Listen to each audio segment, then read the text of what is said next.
Hello students, how are you all? I hope you all are happy and enjoying your work. We are going to meet after a long time, and today we are going to start with Geography chapter 2, that is the physical features of India. Now what do you mean by physical features? Here physical feature का मतलब ये होता है कि हमारी ज़मीन किस तरीके की है.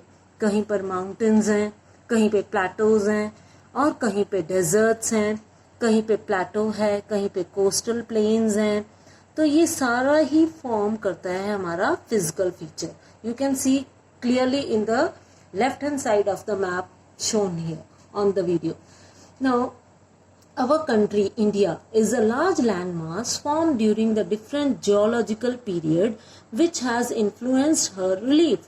कहने का मतलब है कि हमारी इंडिया जो है बहुत बड़ी लार्ज लैंड मास है, और जब हमारी जियोलॉजिकल पीरियड मीन्स अर्थ के फॉर्मेशन का समय चल रहा था, उस समय इसके रिलीफ फीचर्स डिफरेंट फॉर्म हुए.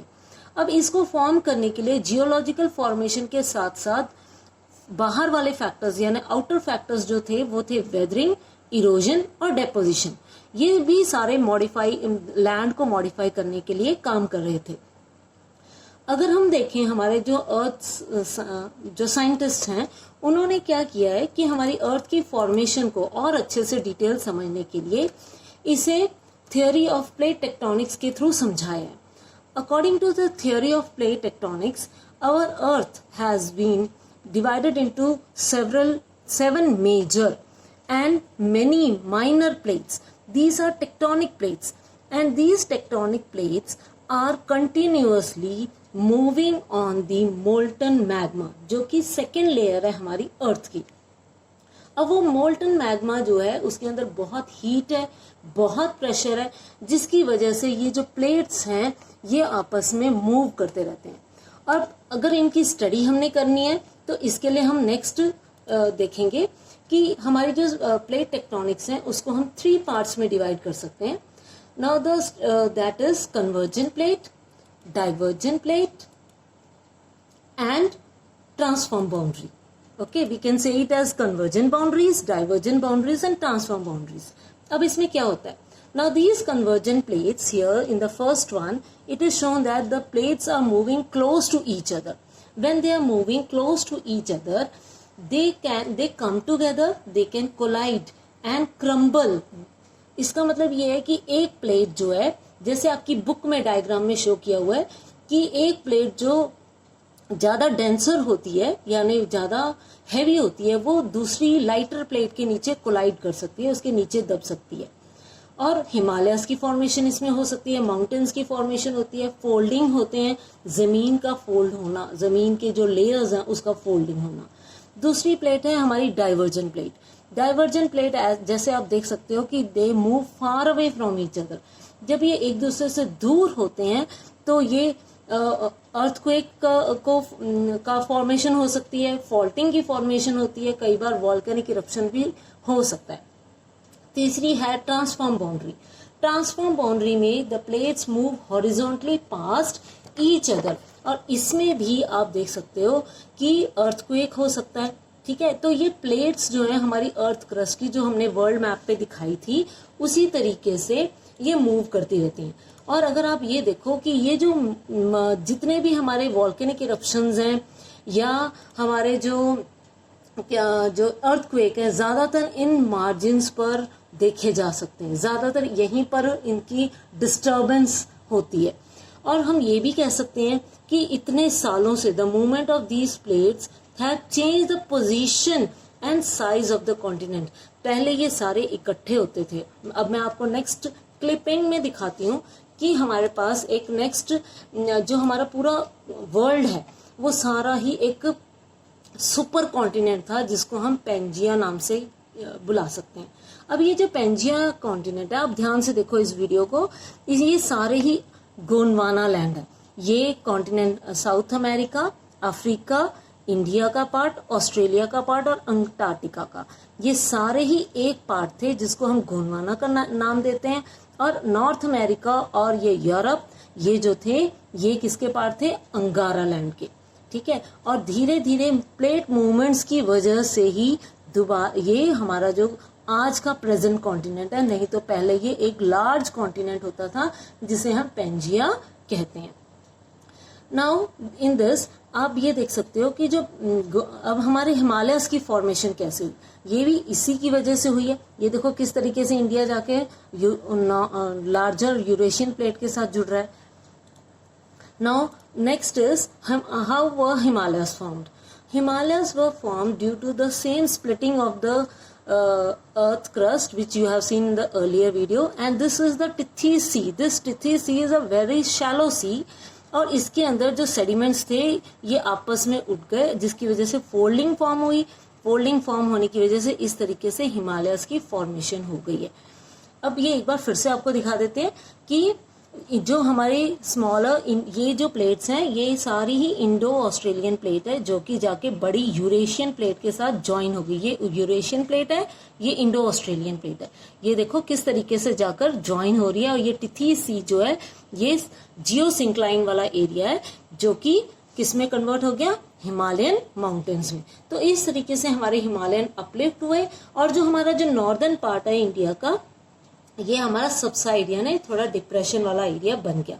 और धीरे धीरे लगातार इन हिमालय से आती हुई ओरिजिनेट होती हुई जो रिवर्स हैं उन्होंने इन नॉर्दर्न प्लेन्स को बिल्डअप कर दिया। Now we are going to study of major physiographic divisions of India. Major physiographic divisions जो है हमारी इंडिया की वो कौन कौन सी है। देखो ये नॉर्दर्न माउंटेन्स है, ये नॉर्दर्न प्लेन्स है, ये डेजर्ट है, ये कोस्टल प्लेन है, ये आइलैंड्स हैं। Now we are going to study one by one for each of it. First we are going to study about Himalayas. Now in Himalayas we are going to see that these are young fold mountains. हमारे जो हिमालयाज हैं ये क्योंकि recently form हुए हैं हमारी अर्थ history में, इसी वजह से हम इनको यंग फोल्ड माउंटेन्स कहते हैं। और ये इनकी जो पीक है ये लॉफ्टियस्ट पीक है। ये जो लॉफ्टियस्ट पीक है यानी हाई पीक्स हैं और इसकी जो लेंथ है वो 2400 किलोमीटर्स की है और इसकी जो विड्थ है 150 किलोमीटर्स अरुणाचल प्रदेश में और नियरली 400 किलोमीटर्स जो है जम्मू एंड कश्मीर में देखी जा सकती है। Now to study them in detail we are having three layers of जो है हिमालयस की। We are divided it into three layers, that is the Himadri, second is the Himachal and the third one is Shivaliks. ना जो हिमाद्री है, Himadri is the most continuous range of mountain, बहुत lofty है यानी high peaks है। यहाँ पे 6000 मीटर्स की इसकी एवरेज है और सबसे हाईएस्ट पीक माउंट एवरेस्ट भी इसी रेंज में पाई जाती है। इसे हम इनर हिमालयस भी कह सकते हैं, ग्रेट हिमालयस भी कह सकते हैं और हिमाद्री भी हम इसे कह सकते हैं। सेकेंड लेयर जो है हमारी वो है हमारे पास हिमाद्री की। हिमाद्री जो है ये इसको हम हिमाचल कह सकते हैं, लेसर हिमालयस कह सकते हैं सेकेंड लेयर को, और इसकी भी बहुत रग्ड टोपोग्राफी है। ये जो है इसकी हाइट या कह लो altitude, this is 3700 to 4500 metres high और इसकी जो चौड़ाई है वृत्त जो है यहाँ ये जो लाइट देख रहे हो आप ये है आपकी 50 किलोमीटर्स। इसमें बहुत इंपॉर्टेंट माउंटेन रेंजेस हैं जैसे पीर पांजल आप यहाँ देख पाओगे, ये आपको मैंने काम देना है एटलस में ढूंढने का। पीर पांजल रेंज है, दौलाधर रेंज है, महाभारत रेंज है and because of this you can see that here you can find Mahabharata range. See, I have shown you here also. Peer Panjal range is there. Then Dauladhar range is also there. So and Kullu valleys. This range is mostly also seen for hill stations. So that is why you can find different like Kullu valley, Kangra valley, Kashmir valley. ये सारे hill stations आपको यहाँ पर पाए जाते हैं। Next is Shivalik range. Shivalik range जो है ये आउटर मोस्ट हिमालयस कहलाते हैं। आउटर मोस्ट हिमालयस होने के बावजूद इसकी जो विड्थ है वो है 10 to 50 किलोमीटर्स की और इन माउंटेन्स की हाइट और भी कम है, 900 to 1100 मीटर्स की ही हाइट है इनकी। और ये अनकंसोलिडेटेड मटेरियल के साथ, सेडिमेंट्स के साथ बने हैं, यानी कि ये इतने स्ट्रांग नहीं है जैसे कि हिमाचल और हिमाद्री वाली रेंजेस हैं, वैसे नहीं है। ये थोड़े इसमें डिस्टर्बेंस पाई जाती है, बहुत जल्दी ही टूटते भी हैं, अनकंसोलिडेट है। इसके अंदर जो भी हम देख सकते हैं कि बहुत थिक ग्रेवल या स्टोन्स अलूवियम वगैरह लेके आती हैं रिवर्स। और साथ में यहाँ पर जो हिमालयास के बीच में, यहाँ पर इस शिवालिक रेंज में जो हिमालयास के बीच में वैलीज बनती हैं उनको हम दून्स का नाम देते हैं, जैसे कि देहरादून, कोटली दून, पटली दून, ये सारे इंपॉर्टेंट दून्स हैं। अब ये हमारे थे लॉन्गिट्यूडनल डिवीजन ऑफ हिमालयास। अब हम पढ़ेंगे दूसरा कि वेस्ट टू ईस्ट भी हिमालयास की डिवीजन कैसे की जाती है। वेस्ट टू ईस्ट हमारे हिमालय की डिवीजन जो है ये डीमार्क करती हैं इनकी रिवर्स, जैसे इंडस रिवर, सतलुज रिवर, ये इसकी बाउंड्रीज बनाती हैं। जैसे इंडस और सतलुज रिवर के बीच का जो हिमालयास है उसे हम पंजाब हिमालयास कह सकते हैं। कश्मीर हिमालयास और हिमाचल हिमालयास भी इनके नाम दिए हुए लोकल नेम्स हैं। सतलुज और काली रिवर के बीच में जो हिमालयास हैं उसे हम कुमाऊं हिमालयास के नाम से जानते हैं। And the Himalayas between Kali river and Teesta river is known as Nepal Himalayas, and from Tista River to Dihang River it is known as Assam Himalayas. So Assam Himalayas, it is written over here. So we can see Himalayas are division of Himalayas is done by two methods. One is from north to south, and second division is from west to east. Now this was the division of Himalayas. Now after this, the Himalayas also bend sharply towards the south after the Dihang Gorge. Now this Himalayas which bend towards the south, these are called as Purvachal Himalayas. Now these Purvachal Himalayas are also made up of sandstone, and they are the sandstone and these are sedimentary rocks.